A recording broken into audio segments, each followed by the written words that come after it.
Di luar gelap gulita, angin menderu, menembus celah yang sempit dan dalam seolah berasal dari dunia lain. Raungan itu terus menggema, menciptakan satu-satunya suara di antara keheningan yang mencekam. Wanglin duduk diam dalam posisi lotus, tubuhnya nyaris tak bergerak, menyatu dengan bayang-bayang pekat di sekitarnya. Matanya sesekali berkilat, cahaya petir melintas perlahan dari kedalaman pupilnya, lalu lenyap kembali. Sudah 3 tahun, 3 tahun terjebak di celah ini, 3 tahun hanya ditemani oleh kesunyian dan kenangan.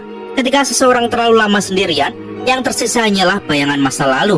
Wanglin yang telah menapaki jalan kultivasi selama 800 tahun, mulai mengenang satu demi satu wajah yang pernah mengisi hidupnya. Ayah, ibu, One Earth. Dalam keheningan, gumawan lirik keluar dari bibirnya. Apakah ada yang membersihkan makam ayah dan ibu? Sebuah bola putih kecil melayang di hadapannya, menyala lembut seperti kunang-kunang di musim dingin. Cahaya bola itu sangat lemah tapi hangat. Kehangatan yang menyusup ke dalam hatinya perlahan meredakan sunyi yang tak berujung. Di dalam bola itu ada sosok samar, seseorang yang diam-diam menemaninya, setia tanpa suara.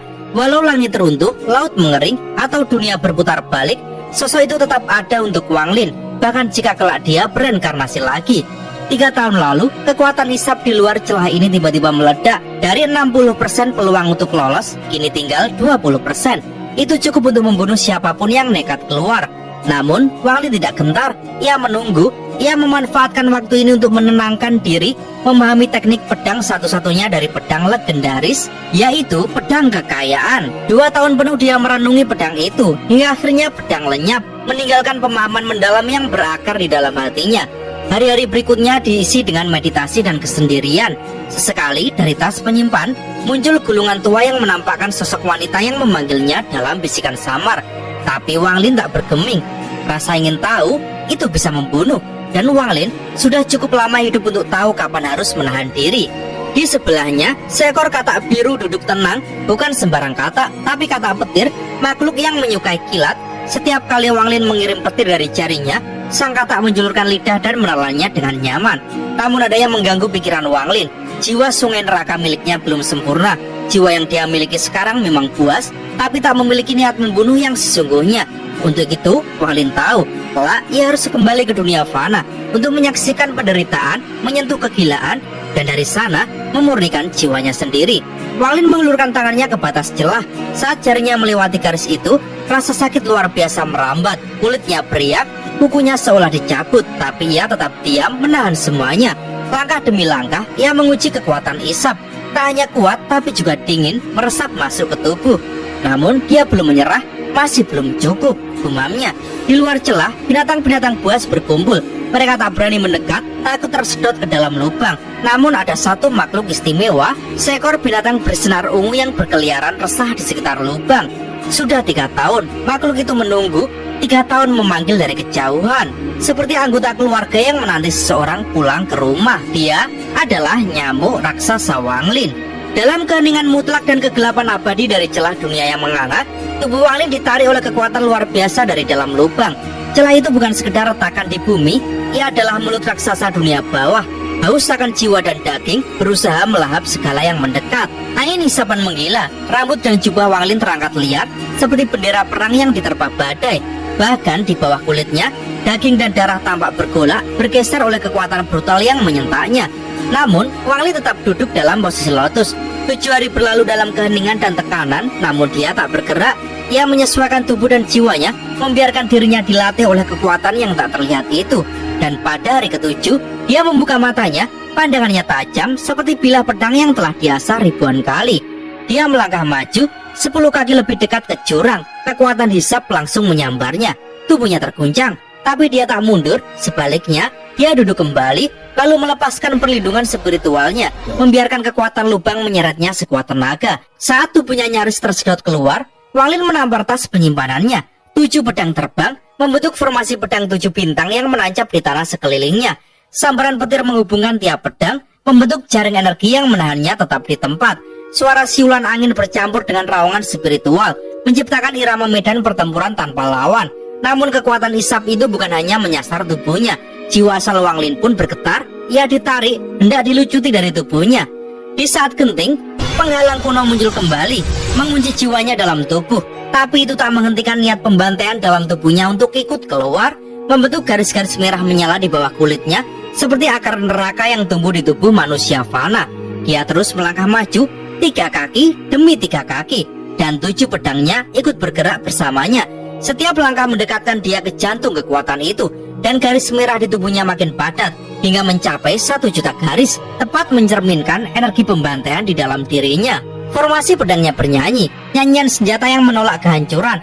Roh dalam setiap pedang membentuk formasi, bergabung, berubah bentuk, dan berputar cepat, menciptakan pusaran energi yang melindungi Wang Lin. Tapi kekuatan hisap makin gila. Setiap garis merah yang tertarik keluar berjuang seolah memiliki kesadaran sendiri, sebelum akhirnya pecah menjadi kabut merah dan lenyap ke dasar jurang. Wang Lin tak henti, dia maju menuju batu besar 200 kaki di bawah. Batu yang di atasnya terdapat formasi transfer kuno. 7 pedang mengikuti, berputar, menciptakan pusaran dorongan saat tubuhnya ditarik ke bawah oleh kekuatan hisap yang bisa memecah gunung dan melumat langit. Di tengah tarikan brutal, sosok bayangan muncul di bawah kakinya. Boneka roh hitam yang telah lama terikat padanya. Sosok itu membentuk segel dan menciptakan tornado kuat yang saat mampu menahan tarikan lubang. Dibantu pusaran dan kekuatan boneka, Wang Lin berhasil mencapai batu itu dan duduk untuk memulai proses paling menyakitkan, memaksa keluar garis merah terakhir. Garis-garis merah seakan bulu neraka yang tumbuh dari daging. Mereka berjuang, melawan, tapi satu demi satu ditarik keluar hingga hanya tersisa 1 garis terakhir di tangannya. Saat garis itu melayang, berubah menjadi kabut, Wang Lin membuka mata. Seni pembantaian surgawi. Gema ini mengguncang jiwa asalnya, namun bukan hanya garis merah yang harus ia tinggalkan. Dia harus memahami kekuatan hisap itu sendiri, bukan melawan tapi menyatu, bukan menolak tapi menjadi bagian dari kekuatan itu. Ia belajar membiarkan kekuatan hisap melewati dirinya, bukan menghantam menjadi transparan. 3 tahun, 5 tahun, 8 tahun, 11 tahun. Dia tidak lagi bergerak, formasi pedangnya tertanam, tubuhnya tak lagi bergeming oleh hisapan, bahkan rambutnya tak lagi bergetar. Dia telah menjadi seperti batu yang dia duduki. Hanya 1 bagian dari dirinya yang belum menyatu, yaitu jiwa asal. Wang Lin terus duduk dalam keheningan sampai akhirnya tahun ke-17 sejak terjebak di celah itu. Wang Lin membuka matanya, mata yang menyimpan kedalaman ruang angkasa, mata seorang kultivator yang telah melihat batas eksistensi. Untuk menyatu sepenuhnya, dia tahu dia harus jatuh. Tanpa sihir, tanpa pedang, tanpa boneka, dia melangkah maju. Seperti manusia fana yang menapakkan kaki ke jurang maut, dia terjun. Kegelapan menyambutnya, kekuatan hisap seperti jutaan tangan merobek tubuh dan jiwanya. Tapi kali ini, dia tidak menolak. Di tengah jatuhnya, Wang Lin tersenyum. Dia telah menjadi kekuatan hisap itu sendiri. Kekuatan itu bukan lagi musuh, tapi dirinya sendiri. Jiwa asalnya meledak dalam resonansi sempurna. Kekuatan hisap menembus dan mengalir melalui tubuh dan kesadarannya. Dia adalah kekuatan hisap. Dan di kejauhan, suara lembut wanita itu terdengar untuk terakhir kalinya. Turun, aku mohon padamu, turun. Tapi Wang Lin tak lagi turun, dia terangkat. Sudah waktunya meninggalkan tempat ini. Kemampuan ketiga Dao saya adalah kekuatan dunia bawah. Aku mohon padamu, turunlah, turunkan aku. Nada suara itu tak seperti dulu, ada kesedihan, ada keputusasaan, dan ada permohonan yang menyayat batin.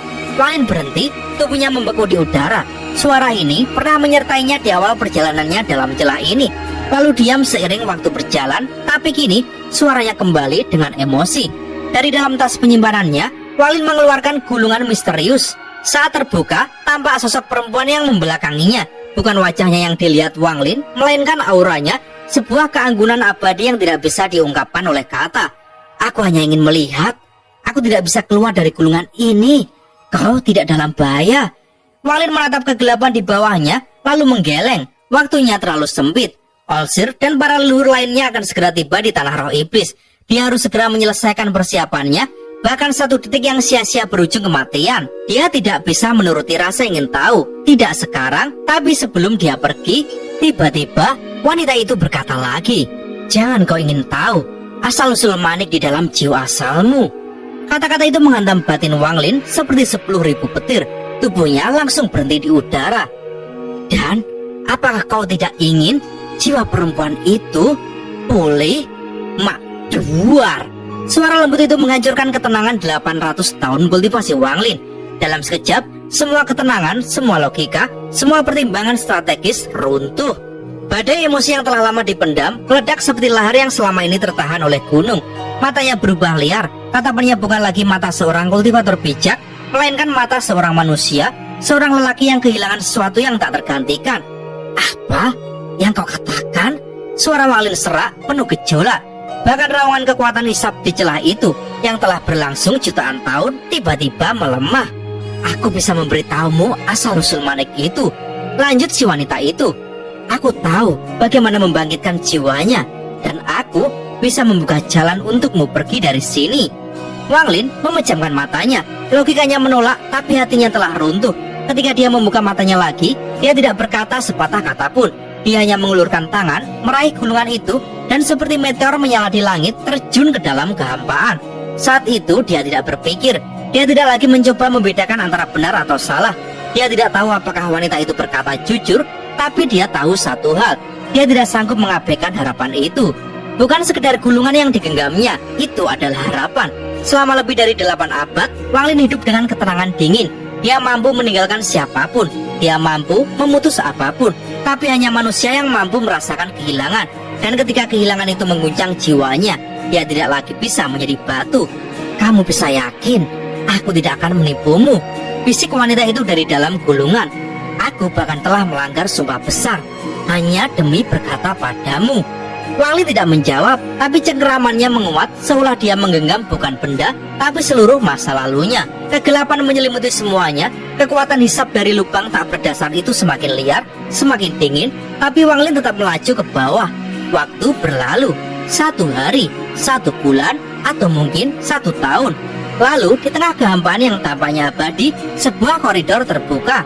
Di ujungnya tampak pusaran raksasa yang berputar perlahan. Dari sinilah kekuatan hisab berasal, tapi anehnya di sekitarnya tidak ada tekanan. Kekuatan itu disegel, hanya saat mendekat kekuatannya terasa kembali. Saat Wang Lin menatap pusaran itu, sebuah kekuatan tak dikenal keluar dari gulungan, masuk ke tubuhnya. Matanya memancarkan cahaya aneh dan dia melihat di balik pusaran itu bukan kehampaan, tapi langit bertabur bintang. Dunia tak dikenal dengan planet-planet kultivasi yang tak terhitung jumlahnya. Sebuah semesta berbeda. Ini, Wang Lin bergumam. Nafasnya tertahan, hatinya kembali tenang. Itulah kampung halamanku, bisik wanita dalam gulungan. Suaranya penuh nostalgia. Sistem bintang All Heaven. Sebuah bisikan menggema dari dalam gulungan tua. Sistem bintang All Heaven. Tubuh Wang Lin bergetar, wajahnya pucat. Di dalam ingatan yang ia warisi, tidak ada satupun petunjuk tentang sistem bintang ini.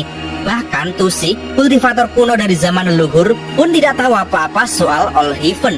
Gulungan di tangan Wang Lin bergetar halus. Ada sosok wanita di dalamnya yang mencoba berbalik, namun kekuatan tak terlihat menahannya, seolah tak mengizinkannya memandang ke arah asalnya. Rumah. Wang Lin menatapnya dalam diam. Suaranya kemudian terdengar tegas. Aku telah membawamu ke tempat ini. Sekarang giliranmu membayar janji itu. Wanita itu mendesah, suaranya lembut namun menyimpan tekanan misterius. Kau ingin mendengar cerita? Wajah Wang Lin mengeras, keningnya berkerut. Aku tak tertarik. Wanita itu terdiam sejenak, lalu sebuah senyum getir merekah di wajahnya. Ia tetap melanjutkan cerita. Dahulu kala, ada sebuah domain misterius. Tempat ini adalah tanah suci bagi para pembudidaya. Tidak hanya di dunia ini, tapi di seluruh alam semesta. Mereka menyebutnya domain surgawi. Ia melanjutkan menyebutkan bahwa domain surgawi telah lenyap, menyisakan 4 terowongan penghubung yang kini menjadi jalan menuju keilahian. Angin, hujan, guntur, dan petir. Tepat di atas sistem bintang All Heaven-ku berdiri alam guntur surgawi. Wang Lin tetap diam, tapi mata tajamnya menatap dalam pada gulungan itu. Wanita itu lalu melanjutkan. Manik penentang langit tidak berasal dari aliansi sistem bintang. Ia muncul pertama kali di tempatku, di sistem bintang All Heaven. Dan saat itu, semua kultivator top merasakan sesuatu yang asing, jejak domain surgawi. Namun, manik itu menghilang secara misterius dan entah bagaimana muncul kembali di alam surgawi hujan, tempat Wang Lin berada. Wang Lin menyipitkan mata dan menuding ke atas. Kau yang mengatur formasi transfer itu, bukan? Wanita dalam gulungan hening lalu menggeleng. Bukan aku, tapi formasi itu dibuat oleh kultivator dari All Heaven. Hanya bisa diaktifkan dengan batu All Heaven. Bahkan giok surgawi tak berguna. Ia menambahkan sebuah iming-iming menggoda. Leluhur keluargaku dapat membangkitkan jiwa yang ada di dalam manik itu. jika kau mengantarkanku kembali ke rumah, ke keluarga Xiang di planet Donglin, aku akan memohonkan bantuannya untukmu. Tapi Wang Lin tahu perempuan ini tidak bisa dipercaya. Kata-katanya terlalu licin, suaranya terlalu manis, dan matanya menyimpan terlalu banyak rahasia. Sistem bintang All Heaven tidak punya sekte? Tanya Wang Lin. Tidak, di sana hanya ada keluarga besar. Keluarga Xiang adalah salah satunya. Wang Lin berpikir dalam diam, ia lalu memutuskan tidak akan melewati pusaran itu. Sebaliknya, dia terbang naik kembali ke celah lubang sebelumnya. Kau tidak ingin membangkitkan jiwa dalam manik itu? Suara wanita itu terdengar cemas, tapi Wang Lin tak menjawab sepatah kata pun. Ia tiba di atas sebuah batu besar yang terletak di dalam jurang. Dengan jiwa asalnya, ia menyalurkan petir ke dalamnya. Batu itu mulai retak, lalu meledak, menghilang menjadi debu yang tersedot oleh kekuatan isap. Tanpa batu itu, tempat ini tak bisa dibedakan dari dinding lainnya. Lalu Wang Lin menyusup ke celah terdalam 200 kaki ke dalam, dan di sanalah ia menyegel gulungan itu ke dalam dinding. Tangannya membentuk ribuan segel dan batasan, segel demi segel, menutup semua kemungkinan untuk keluar. Kenapa kau melakukan ini? Tanpa aku, jiwa dalam manik itu tak akan pernah bangkit, teriak wanita itu dari dalam gulungan. Dengan dingin, Wang Lin mempercepat segelnya. Proses penyegelan ini berlangsung selama berbulan-bulan. Dia terlalu tahu banyak tentangku.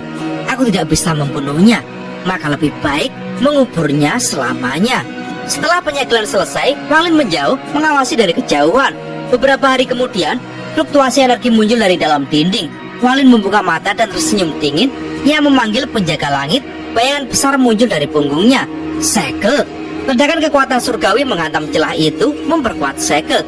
Tangisan menyedihkan terdengar dari dalam, tapi Wang Lin tak tergerak. Ia menyegel ulang 2 kali lagi. Setelah 3 kali segel, Wang Lin akhirnya memutuskan saatnya pergi. Saat ia terbang naik, pikirannya merenung. Wanita itu menyerap mantra leluhur ketiga. Dia pasti menyimpan kekuatan besar. Jika ia bebas, aku akan dalam bahaya. Hanya 30% dari ucapannya yang benar. Tapi sistem bintang All Heaven pasti ada. Jika tidak, dia tak akan memintaku membawanya ke sana. Ia menampar tasnya dan formasi pedang 7 bintang muncul, mengelilingi tubuhnya dan memberi dorongan untuk menembus kekuatan isap yang menindih dari atas. Keluarga Xiang, planet Donglin. Jika mereka benar-benar membangkitkan One Earth, maka aku harus menyelidiki. Dan tanpa gulungan itu, tak seorang pun akan tahu bahwa aku membawa manik penentang surga. Saat ia hampir mencapai mulut lubang, sesuatu bergetar di luar. Nyamuk itu, binatang nyamuk iblis dengan mata ungu berkilau, ia meraung keras, menyingkirkan teman-temannya dan menukik ke dalam lubang seperti kilat. Tangisannya penuh kebahagiaan seperti anak kecil yang menemukan kembali orang tuanya. Wang Lin menengadah, rasa hangat muncul di hatinya. Kau masih hidup? Nyamuk itu memutari Wang Lin, berseru dengan penuh emosi. Lalu tanpa ragu, ia menyelam ke bawah tubuh Wang Lin dan mengangkatnya terbang. Bersama dengan dorongan tornado dari penjaga langit, Wang Lin akhirnya menembus kekuatan isap dan keluar dari lubang itu, meninggalkan segala bahaya, rahasia, dan jebakan. Wang Lin menghela nafas panjang. Untuk pertama kalinya setelah sekian lama, ia bisa merasakan udara bebas dan langit yang terbuka. Setelah sekian lama terjebak dalam celah di dasar jurang pasang surut, Wang Lin akhirnya keluar, bukan semata karena keberuntungan, tetapi karena kekuatan. Ia telah menyatu dengan kekuatan hisap misterius di lubang itu, menguasai pusaran yang dulunya ingin menelannya hidup-hidup. Bersamaan dengan terbentuknya pedang bintang 7 dan kehadiran penjaga langit, kayak isap mulai melemah, membuka jalan pelarian. Saat tubuhnya melesat keluar di atas nyamuk ungunya, pemandangan pertama yang menyambutnya adalah ribuan pasang mata merah menatap dingin. Aura permusuhan memenuhi udara, tapi yang lebih mengejutkan, jumlah mereka menyusut drastis. Wang Lin mengerutkan kening. Ini bukan kawanan yang sama seperti sebelumnya. Tanpa banyak kata, ia meletakkan tangan di kepala nyamuk. Sekejap, kilasan kenangan masuk ke benaknya. Di tengah pertempuran hebat antara Zoe dan keserakahan, 2 kultivator misterius, seorang pria dan wanita, turun dari langit. Dengan kekuatan tak terbayangkan, mereka menangkap kedua tokoh kuat itu hanya dengan 1 gerakan tangan. Namun anehnya, mata sang pria memandang Zoe dengan penuh nostalgia. Ternyata, kawanan nyamuk tak dimusnahkan, hanya ditangkap. Untung nyamuk milik Wang Lin mampu menyamarkan diri, menyatu dengan kawanan hingga lolos dari penangkapan. Ketika Wang Lin menarik kembali ilahinya, wajahnya suram. Ia menepuk lembut kepala nyamuk. Nyamuk itu mengeluarkan raungan panjang dan terbang menjauh, bukan ke pintu keluar negara setan api, melainkan menuju negara setan air. Kini, Dengan penguasaan terhadap kekuatan isap, Wang Lin bebas memilih jalur keluarnya sendiri. Namun, ribuan nyamuk lain mengikutinya. Mereka meraung seperti menangis, mencoba menghentikan nyamuk ungu, raja mereka, agar tidak pergi. Saat mereka sampai di negeri setan air, langit mendadak dipenuhi cahaya ungu. Wang Lin duduk di punggung nyamuk, dikelilingi lebih dari 2000 binatang buas. Tatapan mereka menusuk, penuh kesedihan dan penolakan. Wang Lin bangkit perlahan, dan dalam keheningan yang nyaring, petir menyelimuti tubuhnya. Tatapannya tajam seperti kilat, nyamuk di bawahnya menjerit keras, menggetarkan langit. Tangisan itu membawa tekanan yang memaksa kawanan perlahan mundur. Wang Lin membuka tas penyimpanan dan memperlihatkannya. Nyamuk-nyamuk diam, lalu satu demi satu yang masih muda terbang masuk ke dalam tas. Tapi 2/3 dari mereka hanya menatap, diam, lalu menjatuhkan diri satu persatu, menghancurkan inti hidup mereka sendiri di depan jurang pasang surut. Itulah sumpah binatang buas. Jika raja mereka pergi dan mereka bukan anak-anak yang bisa dijinakkan, maka mati adalah satu-satunya jalan. Wang Lin mengusap kepala nyamuknya. Mata binatang itu penuh luka. Ia memasukkannya ke dalam tas bersama ratusan anak-anaknya dan kodok guntur, berharap kesedihannya bisa perlahan sembuh. Melayang di udara, Wang Lin menatap langit biru dan awan putih yang telah lama tak ia lihat. Setelah menarik nafas panjang, ia memanggil kristal teleportasi. Cahaya kemasan membungkus tubuhnya dan ia menghilang. Ketika cahaya itu meredup, Wang Lin telah berada kembali di gua rahasia tempat awal mula rencana besarnya. Ia menatap batasan-batasan rumit yang melindungi tempat itu, lalu berbisik, "Lain kali aku kembali, rahasia gua ini akan terbuka semua." Setelah menyegel gua dan menghancurkan formasi pemindahan, Wang Lin melangkah keluar. Roh gua muncul, menatap Wang Lin dalam diam, seolah tahu bahwa waktu mereka berpisah sudah dekat. Maka Wang Lin membawanya keluar suku pemberian jiwa. Para tetua dan anggota suku menyambutnya dengan penuh hormat dan sukacita. Tapi Wang Lin tidak tertarik pada pujian. Ia hanya memanggil 2 orang, 13 dan Aoyang Hua. Kepada mereka, Wang Lin mewariskan teknik terakhir budidaya klan setan raksasa. Ia tahu ini adalah hadiah perpisahan. Saat Wang Lin pergi, 13 dan Aoyang Hua berlutut dan bersujud. Mereka tahu, meski Wang Lin tidak mengucapkan selamat tinggal, kemungkinan untuk bertemu lagi dalam kehidupan ini sangatlah kecil. Di kota setan langit, di dalam rumah para jenderal iblis, Xi Xiao dan Chen Tao sedang berkultivasi. Setelah puluhan tahun, Chen Tao akhirnya memulihkan kekuatannya, bahkan mulai menyentuh batas baru. Xi Xiao dengan penuh rasa bangga berkata, "Besok aku akan menghadap kaisar dan mencalonkanmu jadi jenderal. Kau akan pergi ke Danau Naga dan melanjutkan kultivasi warisan." Chen Tao tersenyum kecil, "Besok aku harus memanggilmu wakil panglima ya." Tapi Xi Xiao tidak bisa menyembunyikan dendam lamanya. "Seharusnya aku sudah di posisi itu 100 tahun lalu. Mo Lihai hanya menipuku. Dan Wang Lin, orang hina itu menghancurkan segalanya." Chen Tao hanya menatap dan menjawab tenang, "Wang Lin adalah saudara seperguruanku." Suasana mendingin, tapi sebelum argumen itu memanas, sebuah suara dingin terdengar dari langit. "Benarkah begitu?" Bayangan hitam turun dari langit, diiringi sinar bulan dan kilatan petir. Wang Lin muncul, seperti bayangan yang dipanggil dari mimpi buruk. Xi Xiao melotot, "Kau, Wang Lin?" Wang Lin lalu berkata datar, "Aku datang menagih janji untuk mengambil nyawamu." Xi Xiao meraung dan melesat, tapi sebelum ia sempat melancarkan jurus, bayangan hitam di belakang Wang Lin menyergap dan melesat secepat kilat. Dalam sekejap, Xi Xiao terjatuh, matanya masih terbuka, tapi jiwanya sudah lenyap. Chen Tao gemetar, dia tahu itu adalah kekuatan tahap yin dan yang, suatu kekuatan yang bahkan hanya disentuh oleh legenda. Wang Lin melayang pergi, pakaian berkibar di bawah sinar bulan. "Hati-hati dengan gurumu," katanya pada Chen Tao. Suara itu menggema di angin malam. Kini, Wang Lin berdiri di depan pintu masuk jurang pasang surut sekali lagi. Ia menatap langit, lalu menembus pandangannya jauh ke atas, hingga mencapai batas antara dunia dan Laut Roh Setan Timur. Di sana, para tokoh besar berkumpul, Alsir, Ling Tianhao, leluhur darah, dan para panatua. Mereka datang lebih awal dari jadwal, semua karena satu perasaan, kegelisahan. Alsir merasa tanda yang ia tanam pada Wang Lin telah dihancurkan paksa. Itu mengingatkannya pada murid lama bernama Sun Yun, satu-satunya yang pernah melakukan hal serupa. Yao Susui juga merasa gelisah.